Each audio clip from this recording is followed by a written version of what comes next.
வணக்கம். அறிவியல் அப்படின்னு சொன்னோனே உங்க மனசுல என்ன வருது? பெரிய பெரிய டெலிஸ்கோப், லேப் கோட் போட்ட விஞ்ஞானிகள் இதுதானே? ஆனா இன்னைக்கு நாம பாக்குற அறிவியலோட உண்மையான வேர்கள் ஆயிரக்கணக்கான வருஷங்களுக்கு முன்னாடி இரவில் வானத்தை பார்த்து ஆச்சரியப்பட்ட நாகரிகங்கள் கிட்ட தான் இருக்கு. வாங்க அந்த ஆழமான வரலாற்று பயணத்தை ஆரம்பிக்கலாம். இந்த கேள்விதான் நாம இன்னைக்கு பார்க்க போற முழு விஷயத்தோட மையம்னே சொல்லலாம். அதாவது பல ஆயிரம் வருஷத்துக்கு முன்னாடி வானத்துல நட்சத்திரத்தை பார்த்ததுக்கும் இப்போ உங்க கையில இருக்கிற இந்த ஸ்மார்ட் போனுக்கும் என்னங்க சம்பந்தம்? நீங்க நினைக்கிறத விட அந்த தொடர்பு ரொம்பவே ஆழமானது. வாங்க அத பத்தி தான் இப்ப பார்க்க போறோம். முதல்ல சயின்ஸ், அதாவது அறிவியல்னா என்னன்னு தெளிவா புரிஞ்சுக்கலாம். இது சும்மா சில உண்மைகளை மனப்பாடம் பண்றது மட்டும் இல்ல. அதுக்கு பதிலா நம்மள சுத்தி இருக்கிற உலகத்தை கேள்வி கேட்டு உன்னிப்பா கவனிச்சு அப்புறம் சோதனைகள் செஞ்சு புரிஞ்சுக்கிற ஒரு முறை. இந்த ஒரு முறைதான் மனுஷங்க கண்டுபிடிச்ச எல்லா பெரிய விஷயங்களுக்கும் அடித்தளமா இருந்திருக்கு. சரி, நவீன அறிவியால ஒரு பெரிய பில்டிங் மாதிரி கற்பனை பண்ணிப்போம். அந்த பில்டிங் ஒரு 4 பெரிய தூண்கள் மேல நிக்குது. நாம அந்த பழங்காலத்துக்கு போறதுக்கு முன்னாடி அந்த 4 தூண்கள் என்னென்னு ஒரு தடவை வேகமா பாத்திரலாம். முதல் தூண் பௌதீக அறிவியல், அதாவது பிசிக்ஸ். இந்த பிரபஞ்சம் ஏன் இப்படி இயங்குதுங்கிற கேள்விக்கு இதுதான் பதில் சொல்லுது. ஒரு பொருள் ஏன் கீழே விழுது, வெளிச்சம் எப்படி பயணம் செய்து, இந்த மாதிரி இந்த முழு பிரபஞ்சத்தையும் இயக்குற அடிப்படை விதிகளை புரிஞ்சுக்கிறது தான் பிசிக்ஸ். அடுத்து வேதியியல் அறிவியல், அதாவது கெமிஸ்ட்ரி. நம்ம உடம்புல இருந்து நம்ம சாப்பிடுற சாப்பாடு வரைக்கும் எல்லாமே ரசாயன பொருட்களால ஆனதுதான். அந்த பொருட்கள் எல்லாம் எப்படி ஒன்னோட ஒன்னு சேருது, பிரியுது, மாறுதுன்னு படிக்கிறது தான் கெமிஸ்ட்ரி. சொல்லப்போனா இது மத்த எல்லா அறிவியலையும் இணைக்கிற ஒரு பாலம் மாதிரி. மூணாவதா உயிர் அறிவியல், அதாவது லைஃப் சயின்ஸ். நம்ம பூமியில வாழ்ற கோடிக்கணக்கான உயிரினங்களோட கதைய சொல்றது இதுதான். கண்ணுக்கு தெரியாத பாக்டீரியாவில இருந்து கடல்ல இருக்கிற பிரம்மாண்டமான திமிங்கலம் வரைக்கும் உயிரோட ரகசியங்களை இது ஆராயுது. இதனாலதான் மருத்துவம், விவசாயம்னு பல துறைகள்ல பெரிய புரட்சியே நடந்திருக்கு. கடைசியா ஆனா ரொம்ப ரொம்ப முக்கியமானது கணிதம், அதாவது மேத்ஸ். இதுதான் மத்த எல்லா அறிவியலும் பேசுற ஒரு பொதுவான மொழி. கணிதம் இல்லாம பிசிக்ஸோ கெமிஸ்ட்ரியோ எதுவுமே முழுமையடையாது.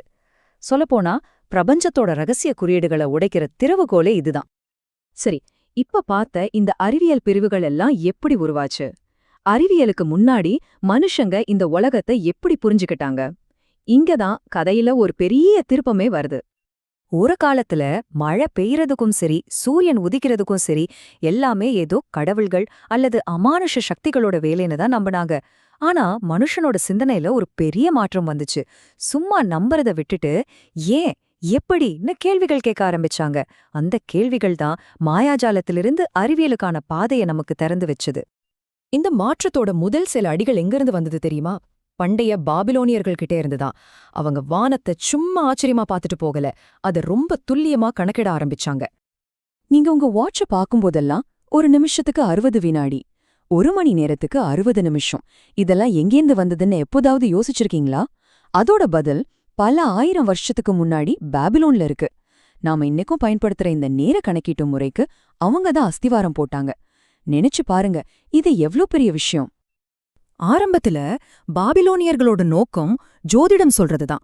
ஆனா அவங்க செஞ்ச முறை முழுக்க முழுக்க அறிவியல் பூர்வமானது. ஒவ்வொரு ராத்திரியும் தலைமுறையா அவங்க வானத்தை உன்னிப்பா கவனிச்சு கிரகங்களோட இயக்கத்தை ரொம்ப துல்லியமா பதிவு செஞ்சாங்க. அதோட விளைவா கிமு 700க்குள்ளேயே எதிர்காலத்துல எப்போ கிரகணம் வரும்னு கணிக்கக்கூடிய அளவுக்கு ஒரு முழுமையான பட்டியலை அவங்களால உருவாக்க முடிஞ்சது. இதுதான் இங்க நாம கவனிக்க வேண்டிய முக்கியமான பாயிண்ட்.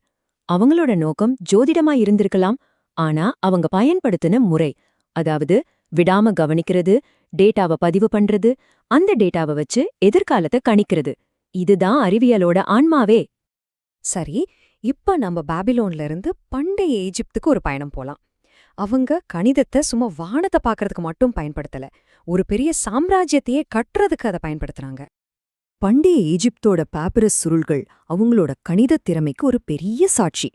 ஒவ்வொரு வருஷமும் நைல் நதியில வெள்ளம் வரும்போது விவசாய நிலங்களோட எல்லைகள் அழிஞ்சு போகும். அது திரும்பவும் துல்லியமா வரையறுக்க அவங்க வடிவியல், அதாவது ஜியாமெட்ரிய பயன்படுத்தினாங்க. அவங்களோட கணிதம் வெறும் தியோரியோட நிக்கல, அது ஒரு பேரரசோட அன்றாட தேவைகளையும் பூர்த்தி செஞ்சது. இப்போ சொல்றத நல்லா கேளுங்க. இன்னைக்கு நாம கம்ப்யூட்டர் வச்சு கணக்கிடுற பையோட மதிப்ப பண்டைய எகிப்தியர்கள் கிட்டத்தட்ட 3500 வருஷத்துக்கு முன்னாடியே வெறும் கையால 22/7 அப்படின்னு ரொம்ப துல்லியமா கணிச்சாங்க. அவங்களோட கணித அறிவுக்கு இது ஒரு ஆச்சரியமான சான்று இல்லையா? எகிப்தியர்களோட கணித திறமைக்கு இன்னைக்கும் நிலைச்சு நிக்கிற ஒரு சாட்சி இருக்குன்னா அது பிரமிடுகள் தான். ஒவ்வொரு கல்லையும் சரியான கோணத்துல வெட்டி அந்த பிரம்மாண்டமான அமைப்பை உருவாக்க ரொம்ப ஆழமான கணித அறிவு தேவைப்பட்டுச்சு. சுருக்கமா சொன்னோம்னா கணிதம் இல்லாம பிரமிடுகளே இல்ல. ஆக இப்போ உங்களுக்கே புரியும், நாம பாக்குற நவீன அறிவியல்ங்கிறது நேத்து திடீர்னு முளைச்ச ஒரு செடி இல்ல, அதோட வேர்கள் ரொம்ப ஆழமா பாபிலோனியா மற்றும் எகிப்திய நாகரிகங்கள்ல புதைஞ்சிருக்கு. இது ஒரு பகிரப்பட்ட அறிவு மரபு. சுருக்கமா பார்த்தா பாபிலோனியர்கள் நமக்கு வானத்தை எப்படி அளக்கிறதுன்னு கத்துக் கொடுத்தாங்க. எகிப்தியர்கள் பூமியை எப்படி அளக்கிறதுன்னு கத்துக் கொடுத்தாங்க. ஆனா இந்த 2 நாகரிகங்களும் நமக்கு கொடுத்த மிகப்பெரிய பரிசு என்னன்னா, இந்த பிரபஞ்சத்தை வெறும் நம்பிக்கையால இல்ல, கவனிப்பதாலும் கணக்கிடுவதாலும் புரிஞ்சுக்க முடியுங்கிற அந்த சக்தி வாய்ந்த ஒரு யோசனைதான். கடைசியா இந்த கேள்வியோட உங்களை சிந்திக்க வைக்கிறேன். ஒரு காலத்துல கிரகணங்கிறது கடவுளோட கோபம்னு பார்க்கப்பட்டுச்சு. ஆனா இன்னைக்கு அது ஒரு கணிக்கக்கூடிய சாதாரண வானியல் நிகழ்வு. அப்போ இன்னைக்கு நமக்கு மாயாஜாலம் மாதிரியும் அமானுஷ்யமாகவும் தெரியிற விஷயங்கள்ல எதெல்லாம் நாளைக்கு அறிவியலா மாறும்னு நினைக்கிறீங்க? சிந்திச்சு பாருங்க. அடுத்த முறை சந்திப்போம்.